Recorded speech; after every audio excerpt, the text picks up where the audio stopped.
are not hidden. There's never been a moment you were forgotten. You are not hopeless. Though you have been broken, your innocence stolen. I hear you whisper underneath your breath.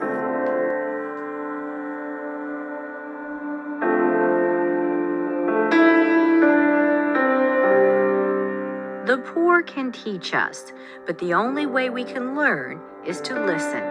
To truly hear what they have to say, Washington State bishops held listening sessions to hear the cry of the poor.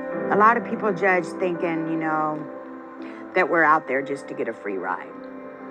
And it's not true. I didn't want to be homeless. I didn't want to go to a shelter, but it was the best thing for me. I slept in my car for like 3 months. These are human faces of just thousands of stories.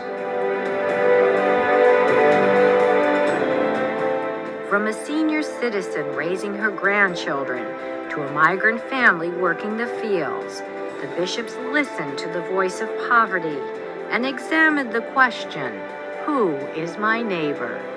It first starts with realizing that you're the neighbor.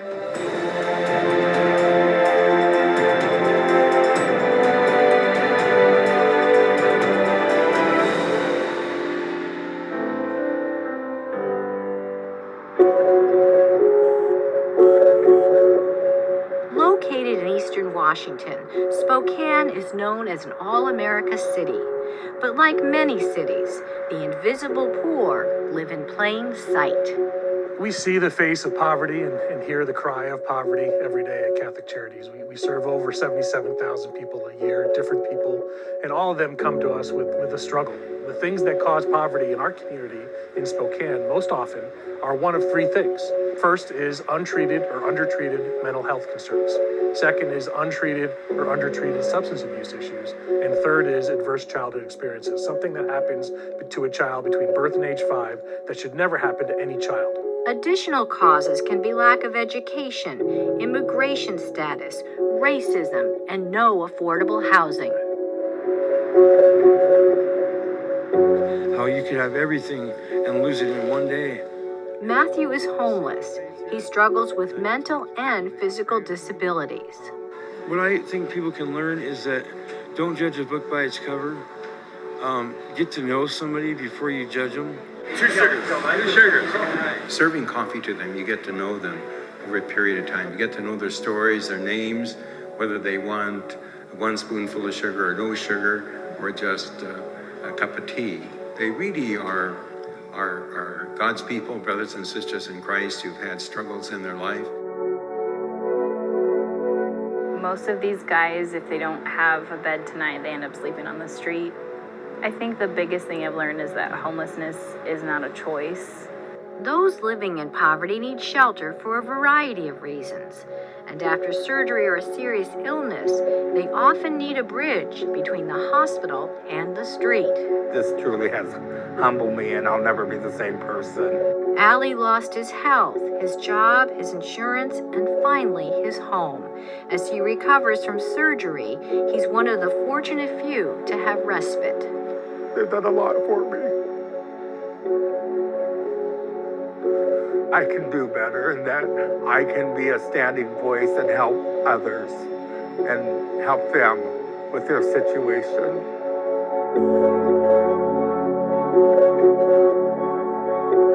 The rate of poverty is rising across the state and across all age groups. The statistics are startling as more people fall below the poverty line.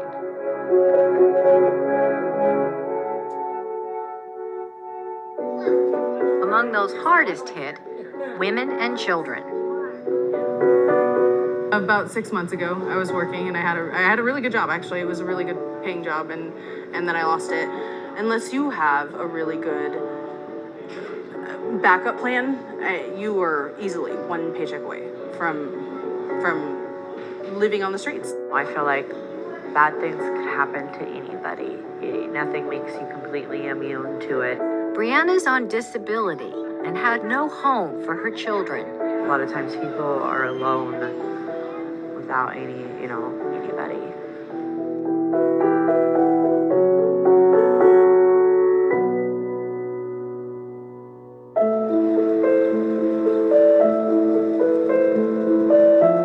About 200 miles from Spokane is Yakima, a place where agriculture and poverty are deeply rooted.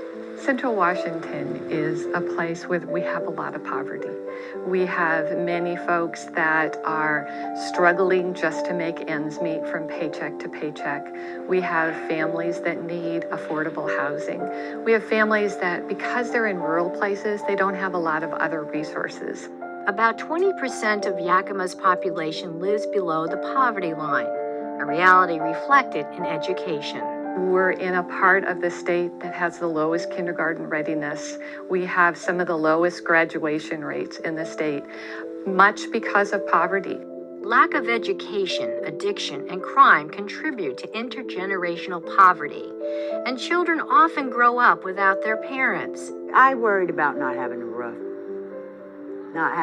over our head, and what I was going to do for the next meal. You know, and I think about it now, and that's, wow, the same things that I worry about now. Linda's rearing her grandchildren while her son is in prison.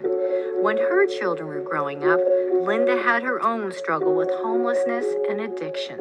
I would go and clean houses, or I'd dumpster dive, for what I needed.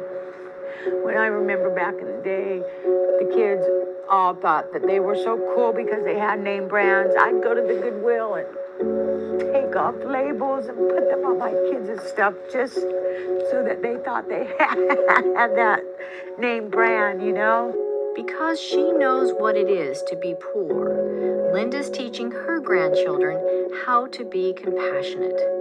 Not to be that person to judge because they don't have nice shoes on. I don't want them to judge other children because they don't have something nice. Linda won her battle with drugs 20 years ago, but now she faces a bigger battle, stage 4 kidney cancer. God isn't done with me yet. I've been through so much, and I have a purpose. And if it's to raise my grandchildren, in my heart of all hearts, it's God that tells me to make sure that they're just loved.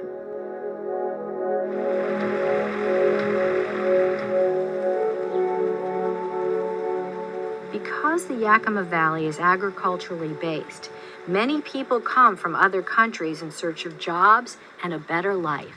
People like Sylvia. Muy difícil. It was really difficult to work in the fields. Cargando cosas pesadas. Sylvia left Mexico when she was only 16. Yo recuerdo I remember many days of being under the sun with very high temperatures. And they would make us work more hours than they should have. Sintiéndose uno mareado. And you're feeling dizzy, thirsty, wanting to rest and not being able to.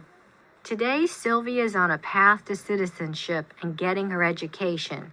She has affordable housing and a future for her children. Pues creo que lo que cualquier madre. I think that I want what every mother wants for their children, that they be prepared, that they go to school, that they rise above our situation. Pues nuestra esperanza es tener. Our hope is to have a better future, a better school for our children. Nancy and her husband, who is a farm worker, are undocumented. They work hard, but live in fear. Porque me da miedo que nos I'm afraid they'll come and take us away, but our children will stay here. What does that feel like every day? Triste. It makes me very sad. A parish volunteer helps the family with their children. One of them was born with serious health issues. She was born with a lot of problems, joints and legs, and also she has a hole in her heart. Que si estuviera yo en Mexico, if I had been in Mexico, the 3 triplets would not have made it. People who are very poor or who are dying or who are suffering from sickness are coming up against the basic realities of life, of existence. And so we can learn from them what really matters, what's really important. And that usually turns out to be love.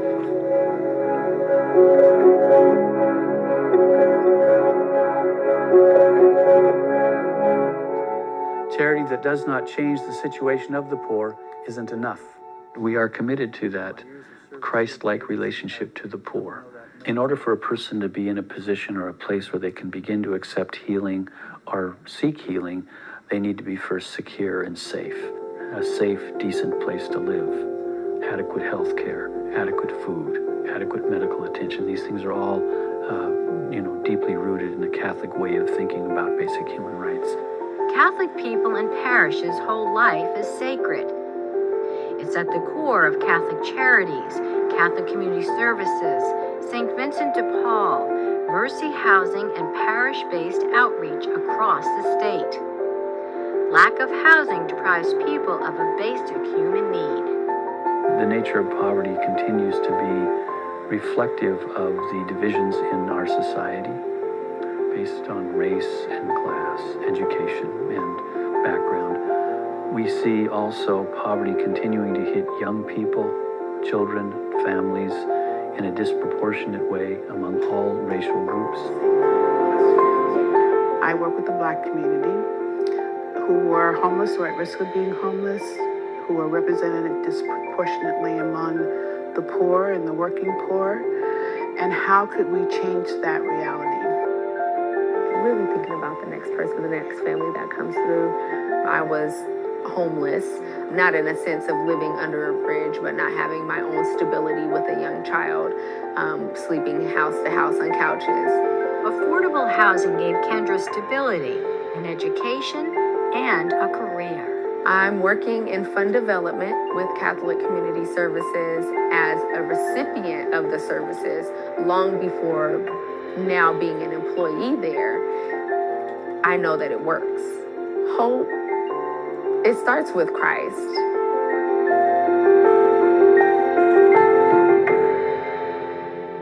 The homeless population is incredibly vulnerable. Located in Linwood, this low-income housing is one of very few places for homeless vets. These are folks that have dedicated a portion of their life to the service of our country. And how important is that we recognize that? The thing is the folks that live here, they're just regular people. They really are. Like Jerry, who once had a life and a job before he lost it all. Before I got here, I was in a campsite that was fairly camouflaged, and it was like hiding in plain sight beside the freeway. After I got here, about a week or so after I got here, it's like, oh, I could finally sleep. What a load off our backs, what a load off my mind. I got a place to stay. There's a lot of need.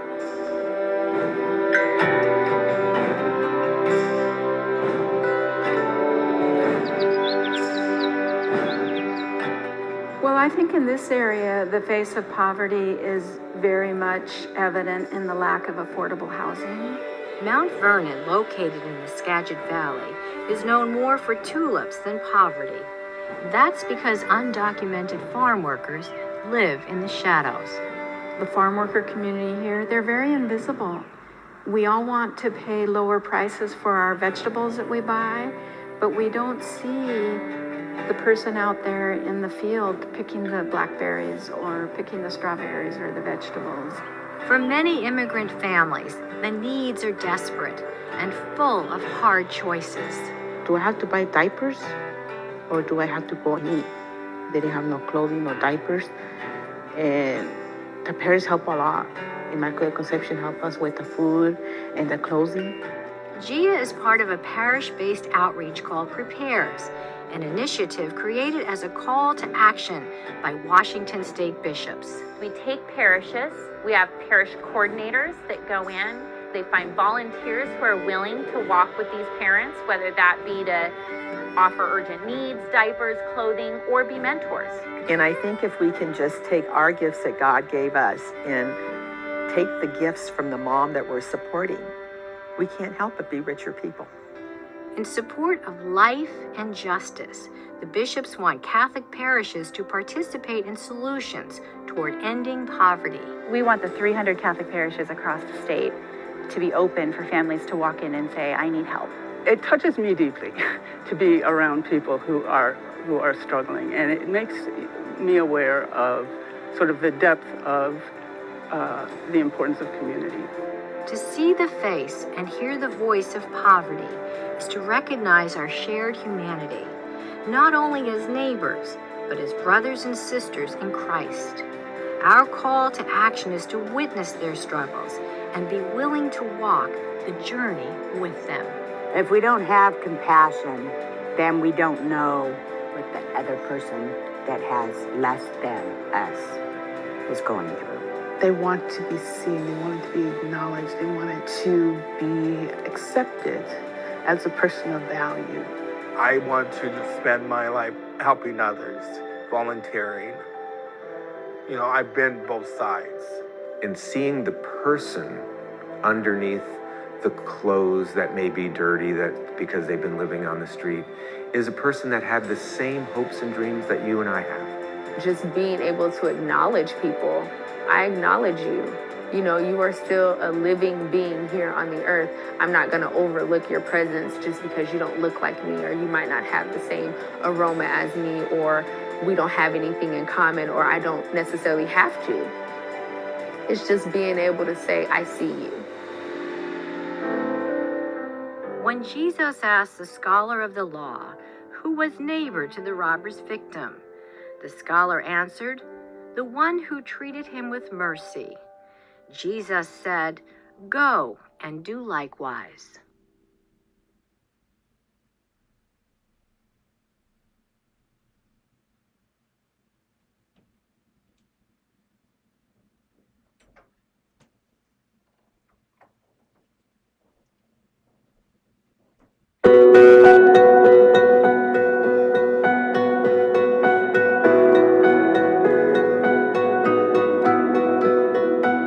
Saint Vincent de Paul was born to a poor peasant family in the French village of Puy on April 24, 1581. His first formal education was provided by the Franciscans. After studying theology at the University of Toulouse, he was ordained in 1600. Saint Vincent went to Avignon and later to Rome to continue his studies. While there, he became a chaplain to the Count of Joigny and was placed in charge of distributing money to the deserving poor. He became pastor of a small parish in Clichy for a short period of time, while also serving as a tutor and spiritual director. From that point forward, he spent his life preaching missions and providing relief to the poor. Saint Vincent founded the Ladies of Charity, a lay institute of women, as well as a religious institute of priests, the Congregation of Priests of the Mission, commonly referred to now as the Vincentians.